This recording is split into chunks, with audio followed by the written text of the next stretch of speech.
So we're going to separate and replant some multiplying onions. First, we're going to do some preparation. We're going to trim the green tops off. We're going to trim up the roots, and then we're going to separate them, and then we're going to replant them and let them repeat the process. So as we prepare our onions to plant, we also want to keep in mind we want to start with healthy soil. This bed has been neglected and hasn't been used in a while, so we're going to take this opportunity to fill it with some organic compost and soil, making sure that we have plenty of nutrients for the onions to grow. It's important to make sure that we choose a quality soil that drains well when we're planting in a raised bed. We're using a mix that has compost, aged pine bark, along with some expanded shell and a variety of sands that creates a nice texture for vegetables and herbs to grow in. This is also a great time to amend with a slow-release organic fertilizer, ensuring that we're putting plenty of long-term nutrient sources into the soil, allowing for our plants to grow healthy. So to prepare our onions to plant, we've gotten some clusters that were previously grown. We're going to kind of clean them up by trimming the roots, making them a little bit shorter, stimulating them to grow once we plant them. Then we're going to go about separating these onions into individual bulbs.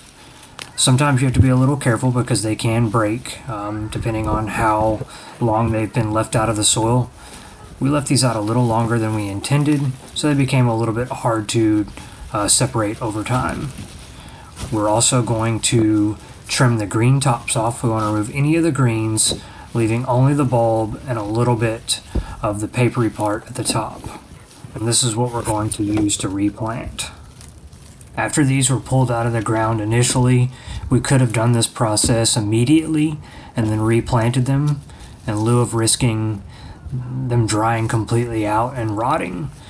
We've had this happen before, and we see this happen commonly, so most of the time we do this right after we harvest.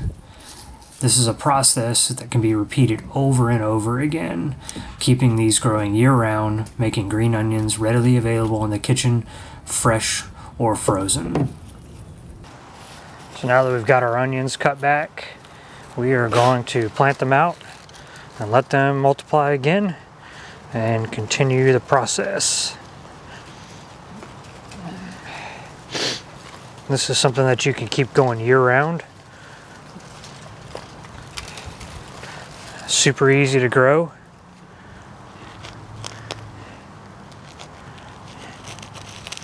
There's leaves in there. Don't need to plant them very deep, not like so. But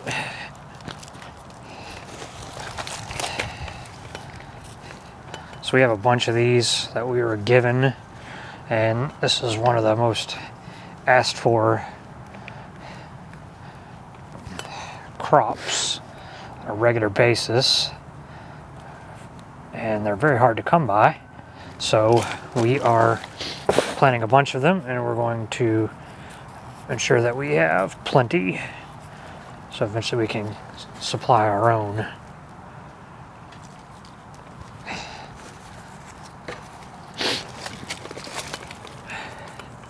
And these are multiplying onions. They're a little different from bunching onions. Bunching onions you can get by seed pretty easily. Bunching onions are a little thinner.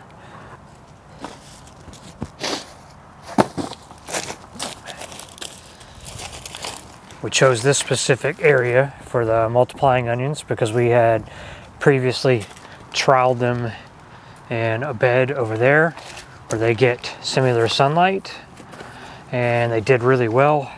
And this bed doesn't get as much sun as the remainder of the ones here in our front garden, so we're trying to utilize that space specifically to get food production. So we're just going to plant this all out with our onions because we haven't really had a lot of success with other things here because of the sunlight. So we're going to see how these do.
So we planted these on Sunday. It's now Thursday afternoon. It's awesome to see how fast these have put on new growth. The multiplying green onions are so simple to grow, something that you can harvest continually, and something you should all have in your garden of some sort. Great addition to use in the kitchen. And as you can see, super easy to grow. And here we are 1 week later with even more green growth. Stay tuned for updates. We show you the progress of our multiplying onion bed and the amount of production we get from this easy crop.